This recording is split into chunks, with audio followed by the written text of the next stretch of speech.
मेरा नाम है अनुज यादव और आज मैं आपके सामने लेके आया हूँ एक नया chapter the rise of nationalism in India. ये हमारा एनसीईआरटी बुक का दूसरा चैप्टर है। इससे पहले एक और चैप्टर था इंडो चाइना वाला, वो हमारे सिलेबस से डिलीट कर दिया गया है। चलिए तो हम चैप्टर को स्टार्ट करते हैं। तो चैप्टर का नाम है the rise of nationalism in India.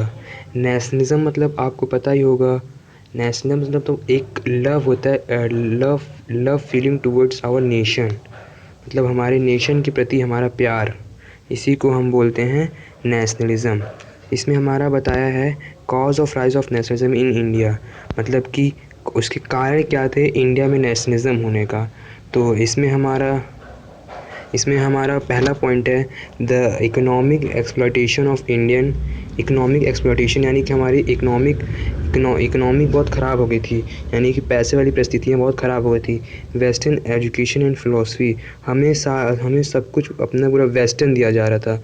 एक ये हो जाएगा वर्नीकल्चर प्रेस एक्ट, ये एक एक्ट था। उसके बाद modern mean of transport and communication, मतलब जो कम्युनिकेशन सिस्टम था हमारा उसे भी हटा दिया गया था।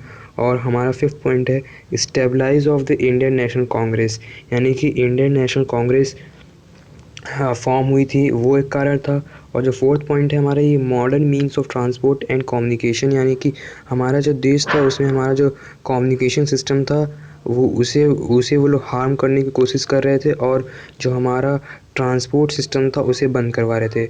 और हमारे द ग्रेट महात्मा यानी कि महात्मा गांधी, ये कहाँ से आए थे? ये हमारा 1915 में साउथ अफ्रीका से आए थे। साउथ अफ्रीका में एक अपार्थ्य आपने पढ़ा होगा, description of the peoples on the basis of colour. वहाँ पे लोगों को अलग भेदभाव किया जा रहा था कलर के बेसिस में, गोरे और काले पे, हमने 9th में पढ़ा था। और ये वहीं से आए थे और वहाँ से उन्होंने एक टूल लेके आए थे। टूल मतलब कि एक मूवमेंट था वहाँ पे चल रहा था, जिस मूवमेंट का नाम था सत्याग्रह। उन्होंने सोचा कि सत्याग्रह की ज़रूरत इंडिया को भी है, तो वो सत्याग्रह मूवमेंट इंडिया में लेके आते हैं। तो चलिए स्टार्ट करते हैं। Nationalism in India, modern nationalism in Europe came to associated with formation of nation state. Modern nationalism Europe में कहाँ से आया था? Nation state. नेशन स्टेट जो मैंने पहले आपको बताया, फीलिंग, हमारे देश के प्रति हमारा प्यार, सेंस ऑफ कलेक्टिव बिलोंगनेंस, ये सब हो सकता है। It also meant a change in the people understanding of who they were and what defined their identity and sense of belonging. जो मैंने आपको बताया identity and sense of belonging, मतलब कहाँ से बिलोंग करते हैं, कैसा सेंस है, हमारी हिस्ट्री एक है, ऐसा हमें बताया जाता था। फिर in India as a Vietnam and the many other in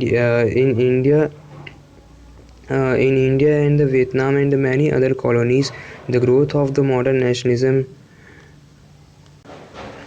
तो in India as in Vietnam and many other colonies, the growth of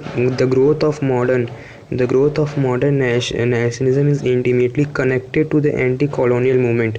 anti colonial movement से मतलब कि कॉलोनियल मतलब कि जो हमारे ऊपर रूल करते थे यानी ब्रिटिश, वही एंटी मतलब कि एंटी कॉलोनियल मूवमेंट से क्या कहते हैं, रिलेटेड होता है हमारा नेशनलिज्म। ठीक। फिर उसके बाद the Congress under Mahatma Gandhi ji try to fought. अच्छा, मुझे एक चीज़ बहुत बुरा लगता है, जो गांधी जी को हमेशा उनके नाम से बुलाता है, गांधी गांधी। हाँ, हमारे बुक में भी यही लिखा है, लेकिन मैं उनकी इज्जत करता हूँ इसलिए हम गांधी जी बोलेंगे। Gandhi ji try to forge these group together with our movement through the non cooperation civil disobedience movement। Non cooperation movement क्या था? नॉन कॉपरेशन मूवमेंट में हमें ब्रिटिश यानी हमारी कॉलोनी जो थी हमारे ऊपर, उन्हें हमें कॉपरेट नहीं करना था, यानी कि हमें उनके सामान नहीं खरीदने थे, मतलब कि वो जो कहे हमें जो उनकी जो चीज़ें थी उन्हें हमें कॉपरेट नहीं करना था, उनकी कोई चीज़ें यूज़ नहीं करनी थी, तो इनसे उनको घाटा होता। और एंड सिविल डिसोबीडियंस मूवमेंट जैसे नॉन कॉपरेशन हम इसे भी कह सकते हैं कि हमारे ऊपर रूल तो नहीं कर रहे। जैसे चाइना का सामान हमने यूज़ करना बंद कर दिया धीरे धीरे, जैसे उनके ऐप्स हो गए हैं, अब शायद उनके फ़ोन्स भी बंद हो जाएँ। और एक हमारा सिविल डिसोबीडियंस मूवमेंट्स में क्या हुआ था, इसमें हमने उन्हें डिसओबे करना स्टार्ट कर दिया था, यानी कि ब्रिटिश के जो रूल्स थे, मतलब रूल्स नहीं, जो उनके लॉ थे, उन लॉ को हमने लॉ पे काम करना बंद कर दिया। जैसे कि गांधी जी ने क्या किया था, वो सॉल्ट पे टैक्स लगाते थे, तो वो क्या कहते हैं 240 माइल्स पैदल चले थे, कितने दिनों में? 24 दिनों में। कहाँ से? अपने साबरमती आश्रम से डांडी तक। डांडी कहाँ है? अहमदाबाद के पास में। ठीक, अहमदाबाद जहाँ पे सत्याग्रह हुआ था ना, वहीं पे उसी के पास में है। तो वहाँ पे उन्होंने ब्रेक किया था रूल। तो कई लोगों ने उनके साथ, एक गफ्फर खान थे, उन्होंने भी ब्रेक रूल किया था। गफ्फर खान क्या कहते हैं, मुस्लिम के तरीके से हेड थे, मतलब पाकिस्तान साइड के, मतलब समझ लो अभी के लिए। अब आते हैं द फर्स्ट वर्ल्ड वॉर, वो हमारा इंट्रोडक्टरी पार्ट था। अब हम चैप्टर स्टार्ट करते हैं। The first world war and खिलाफत एंड नॉन कोऑपरेशन। देखो फर्स्ट वर्ल्ड वॉर क्या था, फर्स्ट वर्ल्ड वॉर किसके साथ था, ऑटमैन तुर्की के साथ था, ठीक। फर्स्ट वर्ल्ड क्वेश्चन आ सकता है। तब हम स्टार्ट करते हैं। In the year after 1919 the national movement spreading to new areas incorporating the new social groups and developing new modes of struggle. देखो इसमें बता रहा है इन ईयर आफ्टर 1919, क्या सत्याग्रह हमारा 2016 में था, नहीं 1916 में था, 17 में था, 18 में था। फिर 1919 में क्या आए थे हमारे नॉन कॉपरेशन मूवमेंट, जैसे खिलाफत मूवमेंट, रॉलेट एक्ट, ये सब। तो the national movement is spreading to the new areas incorporating the new social groups and developing new modes of struggle, ठीक। उसके बाद हमारा सेकंड पॉइंट है the war created in economic and political situation. हाँ, paper में ये question आ सकता है, कैसे इकोनॉमिक और पॉलिटिकल कंडीशन इंडिया को नेशनलिज्म मूवमेंट, जैसे कि नॉन कॉपरेशन मूवमेंट की, और मतलब नेशनलिज्म इंडिपेंडेंस की वो ले जा रहे थे। तो फिर इसमें हम बता सकते हैं कि ये new economic and political situation created हो रही थी। It lead to the increase in defence expenditure. ये इंक्रीज हो, द डिफेंस एक्सपेंडिचर इंक्रीज हो रहा था, जो हमारा वॉर लोन्स के द्वारा चुकाया जा रहा था। और वॉर लोन्स थे, और हाँ, वो रूल किसके ऊपर करते थे, हमारे ऊपर, यानी कि इंडिया के ऊपर। तो उन्हें पैसा चाहिए हो तो क्या करेंगे, वो हमारे ऊपर टैक्सेस, मतलब इंक्रीजिंग टैक्स इंक्रीज़ कर देते थे, कस्टम ड्यूटीज़ इंक्रीज़ कर दिए थे। और उन्होंने एक नया इनकम टैक्स इंट्रोड्यूस कर दिया। पहले इनकम टैक्स नहीं लगता था, फिर उन्होंने इनकम टैक्स इंट्रोड्यूस कर दिया। उसके बाद through the war year prices increase doubling. हाँ, तो मतलब जो वॉर ईयर क्या था, ये हमारा वॉर ईयर है, ठीक।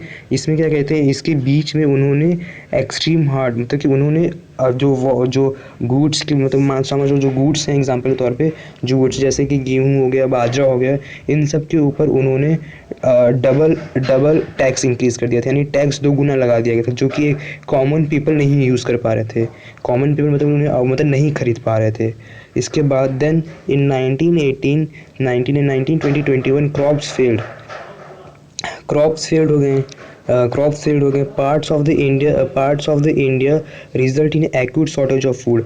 1918 से 1921 बीच में क्रॉप फेल्ड हो गया था, जिससे क्या कहते हैं, जो हमारा स्टोरेज था, यानी जो हम वीड्स वगैरह स्टोर करके रखते थे बाद में अपने खाने के लिए, वो हम नहीं स्टोर कर पाए। जब क्रॉप ही नहीं था, हम भुखमरी आने लगी। और एक इन्फ्लुएंजा एपिडेमिक आया according to cause of the scenes. मतलब ये हमारी एक स्केल थी in of 1921 12 to 13 million people perished as a result of the famines and epidemics. ये रिजल्ट्स मतलब एपिडेमिक्स आ गए, फेमिना, ये सब होने लगा, ठीक। इसके बाद यहाँ पे हमारा क्या दिया है, India works in South Africa march for the Volksrust of the 6 November 1913। ये कुछ हमारा साउथ अफ्रीका बताया जा रहा है। Mahatma Gandhi was leading the workers of the new coastal to the travels when the marches way up stopped and the Gandhi ji arrested. ये वही बताया जा, सिविल डिसोबीडियंस में द लॉस को ब्रेक किया जा रहा था, तब गांधी जी को अरेस्ट कर लिया गया था। 1000 of more workers join the satyagrahis. फिर 1000 पीपल्स, मतलब कई सारे लोगों ने सत्याग्रह को अडॉप्ट करना स्टार्ट कर दिया। फिर आइडिया ऑफ सत्याग्रह पे अब आते हैं। द आइडिया ऑफ सत्याग्रह आपको पता है ना क्या होता है। सत्याग्रह मतलब कि बिना वॉयलेंस के, मतलब समझ लो गांधी जी का एम क्या था, नॉन वॉयलेंस। मतलब वो किसी भी मूवमेंट में अगर नॉन वॉयलेंस हुआ तो Gandhi ji call off the movement. अब हम आप अपना देखते हैं। The idea of the satyagraha imbibes the power of the truth and need to search for truth. ये हमारा क्वेश्चन आता है एग्जाम में, सत्याग्रह क्या होता है, ठीक। It suggest that if the cause was true ये हमें बताता है अगर हम हमारे कारण सही है, if the struggle for against injustice, अगर हमारा जो स्ट्रगल है वो अनजस्टिक के अगेंस्ट है, then physical force was not necessary to fight the oppressors, यानी कि जो हमारे ऊपर दबाव डालते हैं यानी कि ब्रिटिश, हम उन्हें अपनी फिजिकल पावर से क्या कहते हैं, हमें फाइट करने की ज़रूरत नहीं है। By these struggle truth was bound to ultimate triumph. Mahatma Gandhi believe that these dharma of the non violence could until all Indians. इन्होंने वही बताया कि नॉन वॉयलेंस नहीं करेंगे, हम शांति से अपना काम करेंगे और अंग्रेजों को भगाएंगे। In 1917 he organized a Satyagraha to support the peasants of the Kheda district of Gujarat affected। देखो 1917 में उन्होंने क्या किया, सत्याग्रह सपोर्ट की in peasants of Kheda district Gujarat में अफेक्टेड, मतलब कि वहाँ में जो पीसेंट्स थे उन्हें क्या कहते हैं, किस चीज़ पीसेंट्स थे, उन्हें क्या कहते हैं, प्लांटेशन सिस्टम वहाँ का सही नहीं था, उन्हें क्या कहते हैं, उनसे टैक्स लिया जा रहा था बहुत ज़्यादा, क्रॉप फेल हो गई थी तो वो टैक्स कहाँ से दें। ठीक, फिर in 1980 Mahatma Gandhi went to Ahmedabad to organise satyagraha movement amongst the cotton mill workers. हाँ, ये क्वेश्चन भी आता है, 3 सत्याग्रह किए थे ना, तो 3 सत्याग्रह में से ये एक दूसरा सत्याग्रह है, ये दूसरा सत्याग्रह जो कि अहमदाबाद में हुआ था for the cotton mill workers. वहाँ पे उनकी वर्किंग आवर्स बढ़ा दिए गए थे और उन्हें क्या कहते हैं, उन्हें क्या कहते हैं, प्रॉपर उनके वेजेस नहीं मिल रहे थे, तो उन्हें वेजेस प्रॉपर के उन्हें वेजेस बहुत कम मिल रहे थे, उनसे काम बहुत ज़्यादा करवा दिया गया था। और जानते हैं कि वॉर ईयर चल रहा था, तो जिससे क्या कहते हैं, जिससे क्या कहते हैं, बाहर की चीज़ें जैसे गुड्स हो गई, हमारे वीट्स वगैरह हो गए, इन सब का दाम बढ़ गया था। ठीक, अच्छा एक मैं आपको ट्रिक बताता हूँ ये याद करने का कि कहाँ कहाँ पे सत्याग्रह हुआ था, मतलब सत्याग्रह कहाँ कहाँ पे हुआ था। हाँ, तो देखिए हमारा C for Champaran, A for Ahmedabad, K for Kheda, यानी कि Champaran, C for A for Ahmedabad, K for Kheda. ठीक, A for Champaran, C for Champaran, A for Ahmedabad, K for Kheda district. ठीक, आसान हो जाएगा ना आपके लिए। और इसे अगर इसकी डेट याद करनी होगी तो ऐसे याद कीजिएगा, जैसे कि सबसे पहला सत्याग्रह कहाँ हुआ, चंपारण में, तो सबसे पहले मतलब कि 1916 में स्टार्ट किए थे, फिर 1917 तक जाके ख़त्म हुआ था चंपारण का। ठीक, फिर 1900 फिर उसके बाद कहाँ हुआ था, अहमदाबाद में कि खेड़ा में। तो देखिए ये हमारा कब हुआ, 19, ठीक, मतलब 19 बोल रहा हूँ, 1916 में स्टार्ट हुआ, 17 में ख़त्म हुआ। फिर हमारा अहमदाबाद वाला कब होगा, 1900 नहीं, उसके बाद ये पहले हमारा, हाँ ये डेट, मतलब डेट जैसे डेट करनी हुई थी ये ऐसे हो जाएगा।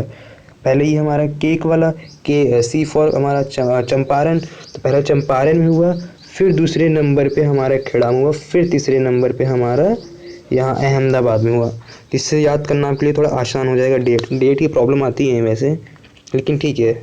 ये इट गिव द गवर्नमेंट, देखो रॉलेट एक्ट के बारे में बता रहा है।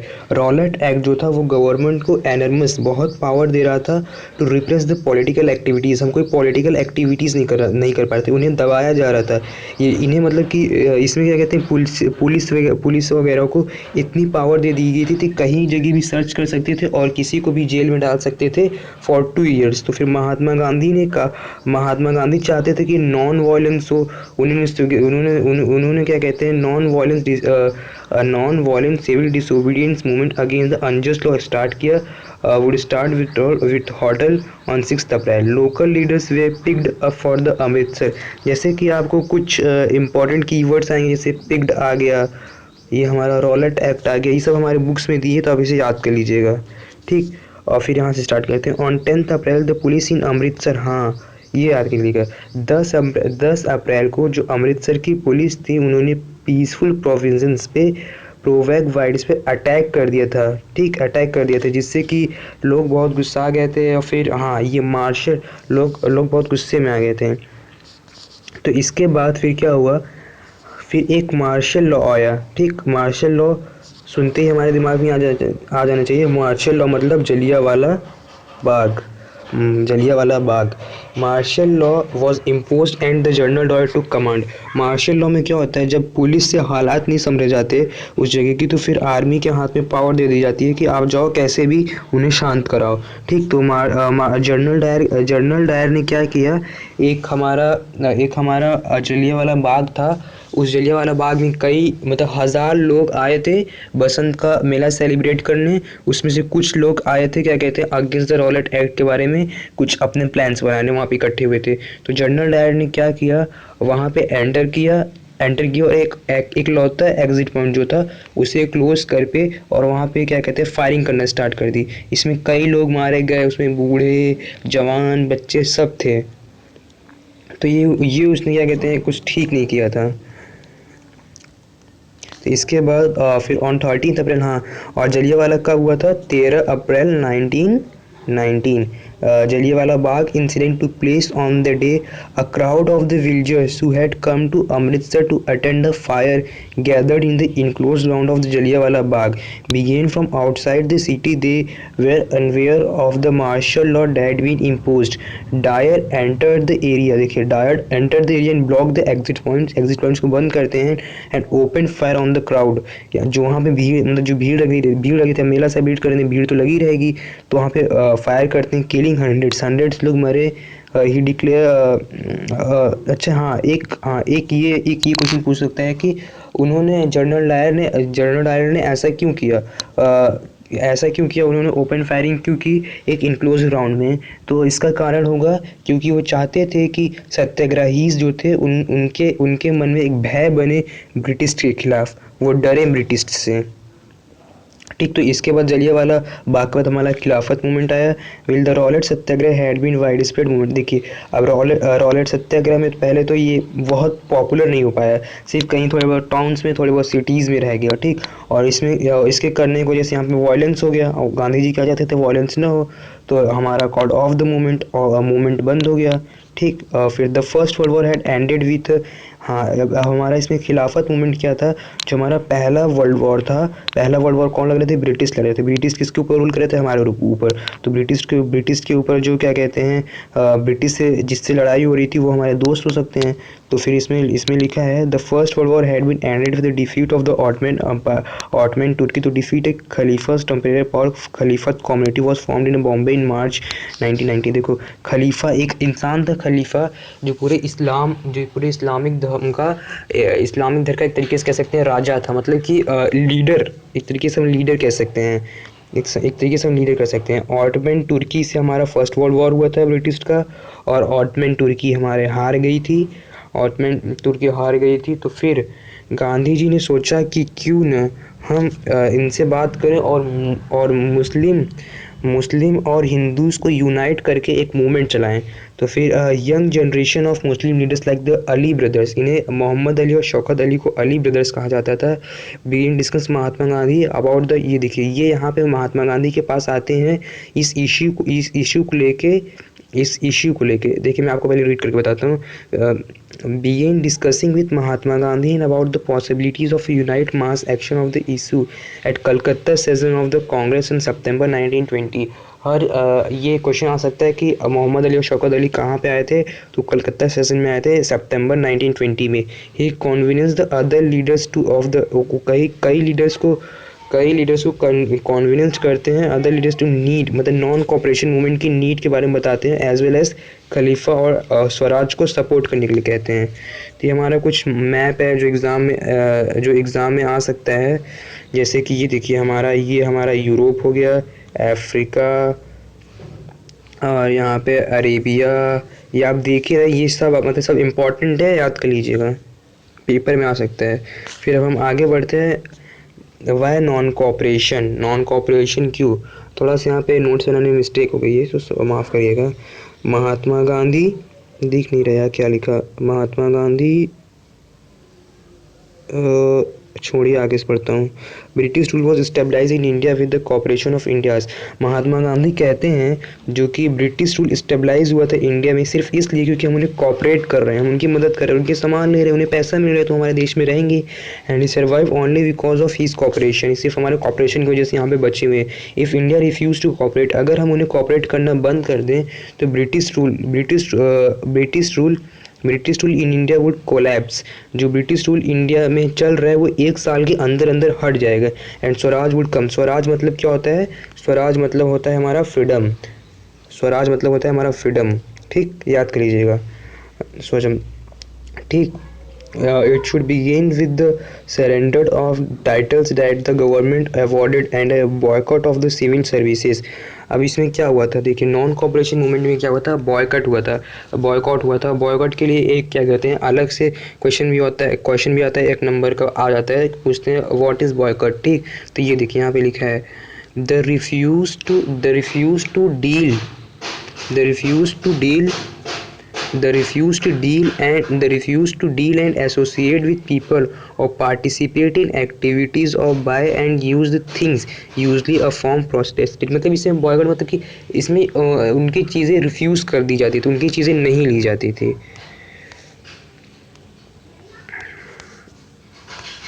ठीक, उसके बाद है हमारा यहाँ पे ये सिविल सर्विसेज। और इसमें क्या कहते हैं? सिविल सर्विसेज मतलब जो सिविल सर्विसेज थे जो उनके अंडर काम करते थे उन्होंने बॉयकॉट करना स्टार्ट किया, आर्मी ने बॉयकॉट करना स्टार्ट किया। और हमारा कोर्ट्स में पुलिस ने, जो पुलिस थे आर्मीज़ में, कोर्ट्स ने, लेजिस्लेटिव काउंसिल्स, लॉयर्स ने, स्कूल्स में तो जो टीचर्स थे, स्टूडेंट थे, सब ने फॉरेन गुड्स, देख लीजिए फॉरेन गुड्स का नाम आ गया, फॉरेन गुड्स को लेना ही मना कर दिया, मतलब लेते ही नहीं थे। Then in case the government use repress a full civil disobedient campaign would be launched. मतलब फुल सिविल डिसोबीडियंस आ गया था, सिविल डिसोबीडियंस आएगा नहीं, आने वाला है। Many within the Congress were however concerned about the proposal. They were reluctant to boycott the council election scheduled for non-cooperation 1920। तो इससे क्या कहते हैं, इनसे जो ब्रिटिश थे उन लोगों को एक ब्रिटिश नहीं, जो हमारे क्या कहते हैं ये कांग्रेस वाले थे, उनके ऊपर एक भय बन गया था कि इससे हमारा जो इलेक्शन होगा उस पर हमारा कुछ असर पड़ सकता है, तो वो डर गए थे। ठीक, finally the Congress session of Nagpur in December 22 a compromise was worked out and the non cooperation program was adopted। तो फिर ये भी हमारा क्वेश्चन आ सकता है कि नॉन कॉपरेशन मूवमेंट कहाँ अडॉप्ट किया गया था। तो इसका आंसर देखिए, कांग्रेस सेशन जो नागपुर में हुआ था 1920 में, ये यहीं पे अडॉप्ट किया गया था नॉन कॉपरेशन मूवमेंट। ठीक, ये नोट्स बहुत इंपॉर्टेंट है, लिख लीजिएगा कॉपी में। Differing stands with the movement। The non-cooperation Khalifat movement began in the January in 1921 में non-cooperation Khalifat movement दोनों यूनाइट होकर स्टार्ट हुए थे। Social group participate in this movement. Teachers resigned, हाँ देखिए जो मैंने आपको पहले बताई ये यहाँ पे है, teachers resigned and lawyers Teachers resigned and lawyers gave up their legal practices. Foreign goods were boycotted. Liquor shops यानी कि जो हमारा सोमरस होता है उन्हें भी नहीं लिया जाता, उनकी दुकानों पे भी हमला हो रहा था, बंद किया जाता था। And the foreign clothes burn in the, मतलब फॉरेन क्लोथ्स विदेशी कपड़ों को जलाया जा रहा था। बट दिस मूवमेंट, मतलब कि ये जो हमारा मूवमेंट था इसे बंद करना पड़ा, क्योंकि देखिए जब हमारे ऊपर ब्रिटिश रूल कर रहे थे तो हमारे पास कोई एक ऐसा तो है नहीं कि हमारा खुद का कोर्ट हो, हमारे खुद की शॉप्स हो, हमारा खुद का स्कूल हो, हमारे खुद के टीचर हैं, सब तो ब्रिटिश नहीं दिया था उस समय, सब तो ब्रिटिश ही बनवाए थे। ठीक, तो इससे और जो हमारे उनके कपड़े थे उनके मशीन से बन रहे थे, उनके कपड़े सस्ते होंगे ही, और हमारे कपड़े क्या कहते हैं खादी हाथ से बनाए जाते थे तो एक्सपेंसिव थे, तो जो मतलब पुअर पीपल्स थे या फिर कॉमन पीपल्स थे उसे ज़्यादा टाइम तक एफर्ट नहीं कर पाए और फिर उन्हें क्या कहते हैं वापस से अपने पुराने जैसा बनना पड़ा और यहाँ पे हमारा ये मूवमेंट बंद हो गया। ये भी बताया गया यहाँ पे। अब स्वराज इन द प्लांटेशन के बारे में मैं आपको So, Swaraj in the plantation, workers to had their own understanding of Mahatma Gandhi and the notion of Swaraj। Under the Inland Emergence Act of 1859, plantation workers were not permitted to leave their tea gardens without the permission. When the heart of the non-cooperation movement, thousands of workers denied the authorities, left the plantation workers and headed home. तो यहाँ पे बताया जा रहा है जो workers थे, यहाँ पे बताया जा रहा है कि वर्कर्स जो थे उन्होंने क्या कहते हैं इंलैंड इमरजेंट एक्ट ऑफ 1859 में प्लांटेशन वर्कर्स यानी जो वहाँ जो मतलब जो प्लांटेशन वर्कर्स थे उन्हें परमिशन नहीं थी कि वो अपनी फील्ड्स को छोड़ के वहाँ से भागे, मतलब टी वहाँ पे जो काम करते थे उन्हें इतनी फ्रीडम नहीं थी कि वो वहाँ से चले आएँ बिना किसी परमिशन के। तो जैसे उन्होंने सुना नॉन कॉपरेशन मूवमेंट आ रहा है, वो अपने घर की तरफ भागे जिससे कि उन्हें पकड़ा गया, जिससे कि पुलिस वालों ने रास्ते में उन्हें पकड़ लिया और उन्हें बहुत पीटा। ये हमारे चौरी चौरा इंसिडेंट इसे बोलते थे। ये वहाँ का इमेज है, देखिए एक आदमी ये हमारा मरा पड़ा है, एक ये मरा पड़ा है और ये देखिए ये हमारे टेक्स्ट बुक में दिया हुआ है। ये देखिए कितना हमारे साथ अत्याचार होता था उस समय। अब हम यहाँ पे आते हैं toward civil disobedience movement. Civil disobedience movement में क्या हुआ था कि यहाँ पे हमारे ब्रेक को लॉ करना था। मतलब कि गांधी जी देखिए पहले in February 1922 Gandhi ji decide to withdraw the non-cooperation movement. He felt the movement was turning violent in many places. ये movement मतलब बहुत जगह violence होने लगा था and satyagrahis need to properly train before they would ready to the mass struggle. Satyagrahis को पहले train करना था किसी बड़े मूवमेंट को चलाने से पहले। Within the Congress some leaders were now tired to mass struggles and want to participate in elections. कुछ कांग्रेस के लीडर्स चाहते थे कि वो इलेक्शंस में भाग लें, मूवमेंट्स में सब में भाग लें। और क्या कहते हैं एक हमारा गवर्नमेंट ऑफ इंडियन एक्ट था 1990 में हुआ था। डेट्स इंपॉर्टेंट है, याद कर लीजिएगा। They felt that it was important to oppose the British policies within the council. A statutory commission under the Sir John Simon. ये हमारा उनके बारे में बता रहा है, सर जॉन सिमोन यानी कि सेमोन कमीशन। ये सेटअप मतलब कि सेमोन कमीशन इसलिए हमारे इंडिया में आया था जो ब्रिटेन से आया था। ब्रिटेन में मतलब वहाँ पे जो सरकार बनी थी उन्होंने यहाँ 7 मेंबर्स भेजे थे, मतलब 7 लोगों का ग्रुप था। इसमें ये 7 लोग आए थे ये चेक करने के लिए इंडिया में क्यों इतनी आवाज़ें उठ रही हैं, क्या कोई दिक्कत है, उनके साथ कुछ हो रहा है। लेकिन इसमें एक दिक्कत ये थी, वो लोग ब्रिटिश का तो अच्छा तो चाहेंगे नहीं हमारा। और 7 लोग जो थे, सातों लोग क्या कहते हैं उसमें से एक भी इंडियन मेंबर नहीं था, यानी कि वहाँ पे इंडिया का एक भी नहीं था।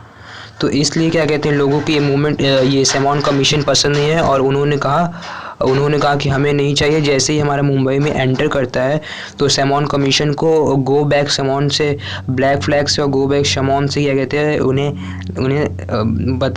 क्या कहते हैं दिखाते हैं, मतलब बोलते हैं गो बैक सेमोन स्लोगन लगाते हैं और कहते हैं और ब्लैक फ्लैग्स दिखाते हैं। लॉर्ड इरविन कौन थे? लॉर्ड इरविन वायसरॉय थे, मतलब कि सबसे बड़ी पोजीशन थी इनकी। और ये हमारे क्या कहते हैं वहाँ के राजा थे हमारे यहाँ के, मतलब ये जर्नल टाइप की नहीं होते, वही थे ये। जी बोलते हैं। अनाउंस इन अक्टूबर, देखो लॉर्ड इरविन अनाउंस इन अक्टूबर 1929 अ वेग यानी फालतू ऑफर ऑफ डोमिनेंट स्टेटस क्या था इसमें? जब क्या कहते हैं for the India in and the unspecified future and the round table conference to discuss the future constitution. तो ये इसमें डोमिनेंट स्टेटस में उन्होंने कहा कि हम आपको कॉन्स्टिट्यूशन बनाने के लिए क्या कहते हैं आपको डोमिनेंट स्टेटस देंगे। डोमिनेंट स्टेटस में क्या था कि डोमिनेंट स्टेटस में पीपल मतलब कि आपकी सरकार मतलब सब कुछ हमारा होगा लेकिन राज ब्रिटिश का होगा, इसमें ऐसा था। तो कुछ मेंबर्स थे जैसे कि हमारे जवाहरलाल नेहरू हो गए, सुभाष चंद्र बोस हो गए, उन्होंने अपोज किया इसको और कहा कि हमें पूर्ण स्वराज चाहिए, हमें ये क्या कहते हैं छोटी मोटी डोमिनेंट स्टेटस अभी दे रहे हैं, बाद में छीन लेंगे, हमें नहीं चाहिए। और इसमें कांग्रेस के कई लोग थे, खुश भी हुए थे, लेकिन इन 2 लोगों ने अपोज किया। अब हम सॉल्ट मार्च के ऊपर चलते हैं। देखो, Mahatma Gandhi found salt powerful symbol, ये क्वेश्चन हमारे एग्जाम में आता है, तो इसके लिए मैं आपको ध्यान से बताता हूँ। Mahatma Gandhi found in salt a powerful symbol that unite the nation. Mahatma Gandhi ने कहा कि सॉल्ट एक पावरफुल सिंबल जो हमारे नेशन को यूनाइट करता है, क्योंकि the idea was to make demand a wide ranging so that all the classes within Indian society could identify with and everyone could be bright. इसे reading करने से अच्छा मैं आपको बताता हूँ।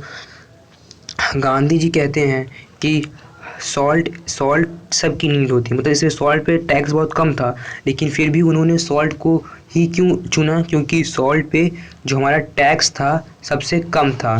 टैक्स हमारा सबसे कम किस पे था? सॉल्ट पे था। ठीक, सबसे कम टैक्स हमारा सॉल्ट पे लगता था। उसके बाद सॉल्ट हमारे रिच और पुअर दोनों के लिए ज़रूरत होती है। रिच के लिए भी ज़रूरत होती है और पुअर के लिए भी ज़रूरत होती है, मतलब अमीर गरीब दोनों सॉल्ट खाते हैं। सॉल्ट के बिना हम कभी कोई खाना खा सकते हैं? बताइए आप, कभी नहीं खा सकते ना।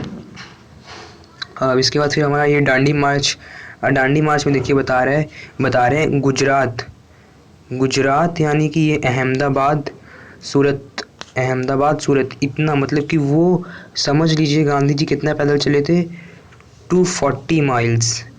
240 माइल्स लगभग कितना हमारा 386 किलोमीटर के आसपास तक होता है। 386 किलोमीटर के आसपास तक होता है, और वो 10 माइल्स पर डे चलते थे, सोच लीजिए। और उन्होंने ये दांडी मार्च कितने दिन में ख़त्म किया था? ओनली 24 डेज में, यानी कि 386 kilometre only in 24 days. Can you imagine this? इसलिए उन्हें सुपर हीरो कहा जाता है। So Mahatma Gandhi start his famous salt march accommodated by the 78 of his trusted volunteers.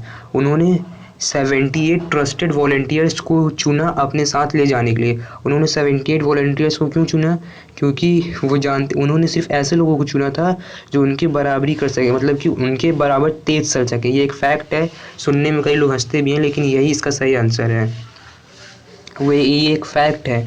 78 people मतलब जो तेज चल सकते हैं, उनके साथ कदम के साथ कदम मिला सकते थे, सिर्फ उन्होंने उन्हीं 78 वॉलंटियर्स को अपने साथ लिया था। ठीक, और ये देखिए, the march was over the 240 miles from Gandhi ji ashram यानी Sabarmati to Gujarat coastal town of Dandi. The volunteers walked up 24 days after 10 miles a day. देखिए 24 दिन में ख़त्म की तो 10 miles per day. 1000 came to be here Mahatma Gandhi where they stopped and he told them what the meant by the Swaraj and Archvit। मतलब रास्ते में उन्होंने अपने प्रचार करते हुए भी चले, ये अपने मूवमेंट्स के बारे में बताते चले, इस मूवमेंट्स के बारे में बताते चले। उसके बाद फिर द सिविल डिसोबीडियंस, फिर 1000 in different parts of the country broke. हाँ, ये देखिए, thousands in a country break the salt law. मतलब कि एक उस समय लॉ था, मतलब कि हम सॉल्ट को क्या कहते हैं, सॉल्ट अपने से हम ऑब्टेन नहीं कर सकते। ठीक, तो फिर हमारे गांधी जी इतनी दूर गए, उन्होंने क्या कहते हैं वहाँ से वाटर इवापोरेट करके सॉल्ट निकाला, सी वाटर से मैन्युफैक्चर किया। तो फिर गवर्नमेंट को इससे बहुत झटका लगा, उन्होंने सोचा कि इन्होंने कैसे हमारा सॉल्ट लॉ ब्रेक किया। तो इन्होंने अब्दुल गफ़र खान और क्या कहते हैं हमारे महात्मा गांधी जी को, जो कि हमारे सुपर हीरो थे, उन्होंने क्या कहते हैं अरेस्ट कर लिया, और 1000 लोगों को और अरेस्ट कर लिया। ठीक, इन 1930 में, जिससे कि बहुत लोगों को बहुत गुस्सा आया, उन्होंने तोड़फोड़ करना फिर स्टार्ट किया। उसके बाद फिर बहुत लोग मारे गए इसमें। फिर इनके पास फिर एक राउंड टेबल कॉन्फ्रेंस होती है, जिसमें गांधी जी को बुलाया जाता है। इसे सेकंड राउंड टेबल कॉन्फ्रेंस किया जाता है। राउंड टेबल कॉन्फ्रेंस कहाँ पे है? लंदन में है। वहाँ पे गांधी जी को बुलाया जाता है। उनसे बोलते हैं, इंडिया उन्हें बोलते हैं कि आप वहाँ पे आइए, आप अपनी डिमांड रखिए, बताइए आपको क्या चाहिए क्या नहीं चाहिए, हम आपको देंगे, ऐसा बोलते हैं। लेकिन फिर जब गांधी जी वहाँ लंदन जाते हैं तो उन्हें बहुत डिसअपॉइंटमेंट मिलती है, तो उन्हें फिर ये अच्छा नहीं लगता। फिर इंडिया में आते हैं। फिर उन्होंने कहते हैं कि अब हम फिर क्या कहते हैं फिर हम सिविल डिसोबीडियंस मूवमेंट स्टार्ट करेंगे। लेकिन फिर गांधी जी क्या करते थे? एक मूवमेंट स्टार्ट करते थे, लोगों में जोश आता था, गुस्सा आता था, वॉयलेंट होते थे वो, इतने में गांधी जी मूवमेंट को ऑफ कर देते थे। इसलिए क्या कहते हैं उन्होंने, इसलिए गांधी जी इसलिए क्या कहते हैं, इस बार ये सिविल डिसोबीडियंस मूवमेंट हमारा ज़्यादा चला नहीं। और एक और जो अनटचेबल्स होते हैं यानी जो दलित्स होते हैं उन्हें क्या कहते हैं, उन्हें गांधी जी कहते थे हरिजन यानी कि सन ऑफ गॉड यानी कि देवताओं के बेटे, ऐसा कहते थे। ठीक। और हमारे हमारे एक और हीरो हैं doctor B R Ambedkar, who organize the Dalits into depress classes. हाँ, एक पूना पैक्ट के बारे में आपने सुना होगा। इसमें इसमें जो हमारे क्या कहते हैं दलित्स के लीडर होते थे जैसे कि B R Ambedkar, classes associated in 1930। ये महात्मा गांधी से क्या कहते हैं, बात करते हैं, कहते हैं कि हमें क्या कहते हैं सेपरेट इलेक्ट्रोड चाहिए, पर गांधी जी देने से मना कर देते हैं, गांधी जी और कांग्रेस, क्योंकि गांधी जी और कांग्रेस का मानना था कि अगर हम इन्हें सेपरेट इलेक्ट्रोड्स दे देंगे, सेपरेट इलेक्ट्रोड्स दे देंगे तो फिर सेपरेट इलेक्ट्रोड्स दे देंगे, फिर इसमें से बहुत ज़्यादा भेदभाव हो जाएगा और लोग क्या कहते हैं, मतलब फिर इससे वो ग्रो नहीं कर पाएंगे एक तरीके से, समझ लीजिए। फिर उसके बाद क्या है हमारा, उसके बाद क्या है हमारा, the important difference were over the question of the respiration in the future assembles that they were to be elected. Mohammad Ali Jinnah one of the leader the Muslim League, एक मोहम्मद अली जिन्ना थे जो इनको शायद सपोर्ट करते थे सेपरेट इलेक्ट्रोड्स देने के लिए। If the Muslim way assured the separate seats in the central assembly and the respiration in the proportion to the population in the Muslim demand provinces. Many Muslim leaders and the intellect express their फिर ये पूरा इसके बारे में है जो मैंने आपको भी बताया, एक बार पढ़ लीजिएगा नोट्स आप। ठीक। उसके बाद फिर हमारा सबसे आखिरी चीज, कैसे हम इंडिपेंडेंस हमें कैसे मिली। तो इंडिपेंडेंस हमें मिली because of the sense of collecting belonging, यानी कि नेशन स्टेट कह सकते हैं एक तरीके से। ठीक, एक तरीके से नेशन स्टेट कह सकते हैं, नेशनलिज्म कह सकते हैं, यही सब है। और इसमें क्या कहते हैं, एक क्या कहते हैं, ये इससे हमें एल्गोरी दी गई, मतलब कि समझ लीजिए कहीं भी जो कोई भी कंट्री इंडिपेंडेंट होती है because of sense of collective belonging. आपने यूरोप का भी पढ़ा होगा, इंडो चाइना का भी पढ़ा होगा, जहाँ जहाँ आपने पढ़ा होगा ये लास्ट में यही टॉपिक आता है, और इसी की वजह से लोग इंडिपेंडेंस होते हैं वो देश। तो ठीक है, याद रखिएगा। तो इसमें क्या कहते हैं, एक बंकिम चंद्र चट्टोपाध्याय ने महात्मा गांधी भारत माता की पिक्चर बनाई थी, भारत माता की पिक्चर बनाई थी, वंदे मातरम लिखा था, जवाहरलाल नेहरू ने स्पीच दी थी, वो आप स्पीच देख लीजिएगा पूना पैक्ट। मतलब कि ये सब वीडियोस आप अलग से भी देख सकते हैं, काफ़ी अच्छा लगता है ये सब देखने में, पुराने वीडियोस। ये देखिए एक और क्या कहते हैं हमारे एक और हमारे क्या कहते हैं भारत माता की इमेज। अच्छा, दो लोगों ने भारत माता की इमेज बनाई थी, एक तो हमारे क्या कहते हैं बंकिम चंद्र चट्टोपाध्याय हो गए, और एक और थे, उनका नाम आप कमेंट बॉक्स में बताइएगा। ठीक। इसके बाद फिर हमारा आता है, फिर यही होता है सेंस ऑफ कलेक्टिव बिलोंगिंग की वजह से हमारा देश आज़ाद होता है। और हमारा कॉन्स्टिट्यूशन एक बार हमारा कॉन्स्टिट्यूशन 26 नवंबर को ऐसा माना गया था कि 26 जनवरी 1930 में हम अपना को क्या कहते हैं इंडिपेंडेंस डे मनाएंगे, बट ऐसा नहीं हो पाया था। उस दिन हम अपने आप को पूरा आज़ाद नहीं कर पाए थे। तो फिर जब हमारा कॉन्स्टिट्यूशन बनता है देश आज़ाद होने के बाद, यानी कि 1947 को जब हमारा कॉन्स्टिट्यूशन बनता है, 1949 तक बन जाता है, तो उसमें 1949 तक बन जाता है, तो उसमें क्या होता है कि फिर वो तो हमारा 26 नवंबर को बन के तैयार हो जाता है, लेकिन हम क्या कहते हो इंतज़ार करते हैं 26 जनवरी 1950 का, क्योंकि ये मतलब क्या हम उस डेट को एक यादगार बनाना चाहते हैं। फिर ये हमारा कंक्लूज़न आया है लास्ट में। ठीक, कंक्लूज़न आप पढ़ सकते हैं। और अगर आपको वीडियो पसंद आया हो तो लाइक करिएगा, शेयर करिएगा, सब्सक्राइब करिएगा, बहुत मेहनत से बनाया है। ठीक, so thank you, bye bye, Tata.